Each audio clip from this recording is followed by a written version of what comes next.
नमस्कार साथियों, एक बेहतरीन जानकारी के साथ आपके सामने उपस्थित हुए हैं। जानकारी कुछ इस तरीके से है कि आपने एग्ज़ाम तो दे दिया सीटेट का ना। कुछ लोगों का 14 दिसंबर को एग्ज़ाम था, कुछ लोगों का 15 दिसंबर को एग्ज़ाम था। एग्ज़ाम भी दे दिया, अलग अलग जगह पे एनालिसिस भी हुए, हमने भी एनालिसिस कराया, आपने वो देखे, आपने आंसर बैच करा लिए, सब कुछ हो गया। लेकिन फिर भी संतुष्टि कहीं ना कहीं नहीं होगी। क्यों? क्योंकि आप वेट कर रहे होंगे सीटेट के ऑफिशियल आंसर की का।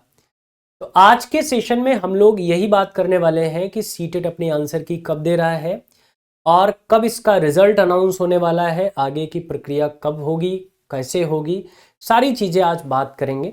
ठीक है, तो चलिए एक एक करके एक पॉइंट पर बात करेंगे। सेशन को शेयर कर दीजिएगा, जहां भी आप एक्टिव हो सेशन को शेयर कर दीजिए ताकि और भी लोग इस सेशन से जुड़ सकें।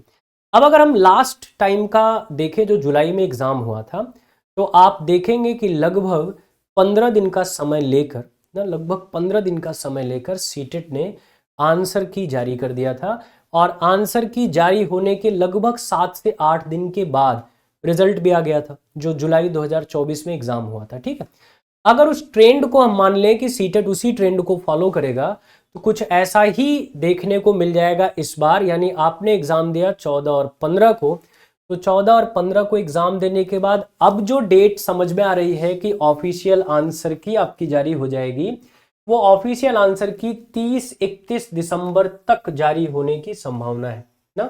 30-31 दिसंबर तक जारी होने की संभावना है।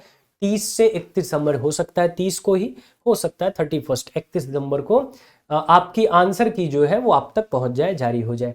ठीक है, अब अगर आंसर की इस डेट पर आ जाएगी तो एग्जाम का रिजल्ट फिर ऑब्वियस है कि वो जनवरी के पहले सप्ताह में आपको देखने को मिल जाएगा। क्योंकि लास्ट टाइम हम फिर कह रहे हैं कि ये चीजें आप किस अनुमान पर कह सकते हैं, किस बेस पर कह सकते हैं, क्योंकि लास्ट टाइम ऐसा ही सीटेट ने किया था जब उसने जुलाई वाला एग्जाम कराया था। ठीक है, ऐसा ही उसने ट्रेंड रखा था कि उसने 15 दिन के बाद, लगभग 15 से 16 दिन के बाद एग्जाम के उसने आपको आंसर की दे दिया था, लगभग 25 जुलाई तक। और उसके लगभग 7-8 दिन के बाद रिजल्ट आपका अगस्त में अनाउंस हो गया था। ठीक है, अगस्त के पहले वीक में। अगर उस ट्रेंड को ही सीटेट फॉलो करने जा रहा है तो कुछ ऐसा ही आपको देखने को मिलेगा। आंसर की 30 से 31 दिसंबर मिलने वाली है और रिजल्ट आपको जनवरी के पहले वीक में देखने को मिल जाएगा। तो आगे की प्रिपरेशन, अगर आपने आंसर मैच करा लिया है, क्योंकि एनालिसिस तो हम लोगों ने भी कराया, कई लोगों ने कराया, आपने अलग अलग जगह से देख लिया होगा ना, तो आपको इतना तो अनुमान लग गया कि कितने क्वेश्चंस मेरे बन रहे हैं। एक दो क्वेश्चन आगे पीछे हो जाते हैं, नो डाउट। जब आंसर की आती है ऑफिशियल तो एक दो क्वेश्चन हमारे आगे पीछे होते हैं, ये हर बार हम देखते हैं ना, इसको मना नहीं कर सकते। आपने जो आंसर अपने सोच के रखे होंगे उससे हो सकता है क्वेश्चन बढ़ जाए, हो सकता है क्वेश्चन घट जाए, लेकिन वो एक दो क्वेश्चन का ही फर्क आएगा, 50 क्वेश्चन का फर्क नहीं आ जाएगा। तो अगर आपने स्कोर कर रखा है 95 प्लस ना, अगर आपने 95 प्लस करके रखा है तो आपको यह एश्योर हो जाना चाहिए कि कोई दिक्कत नहीं, अब आप क्वालिफाई हैं। क्योंकि अगर एक दो क्वेश्चन आगे पीछे भी होंगे तो भी आप क्वालिफाई रहेंगे। मैं 90 प्लस हर स्टूडेंट के लिए क्यों कहता हूं? आप कहेंगे sir category wise category wise तो कट ऑफ कम होती है ना, कुछ लोगों को 55% 82 पर ही काम करना होता है, वो ठीक है।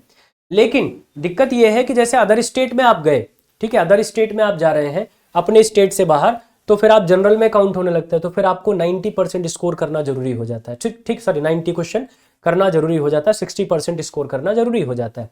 इसलिए हर स्टूडेंट के लिए 90 प्लस स्कोर करना अब तो कंपलसरी हो गया, क्योंकि अब आप एक स्टेट में तो है नहीं, अब आप मल्टीपल स्टेट में भी जाके जॉब अपॉर्चुनिटी सीख कर रहे हैं। ठीक है, तो मुझे ऐसा लगता है अगर आप 95 प्लस पर हैं तो आपको चिंता करने की अब जरूरत नहीं है। रिजल्ट भी आ जाएगा, आंसर की भी आ जाएगी, सब कुछ हो जाएगा, लेकिन आप क्वालिफाई ही रहेंगे, उसमें कहीं भी कोई परिवर्तन नहीं आने वाला है। तो इंतजार करिए इन तारीखों का, इन डेट्स का, क्योंकि 30-31 दिसंबर और जनवरी के पहले वीक तक सारी चीजें एकदम क्रिस्टल क्लियर आपके सामने आ जाएंगी।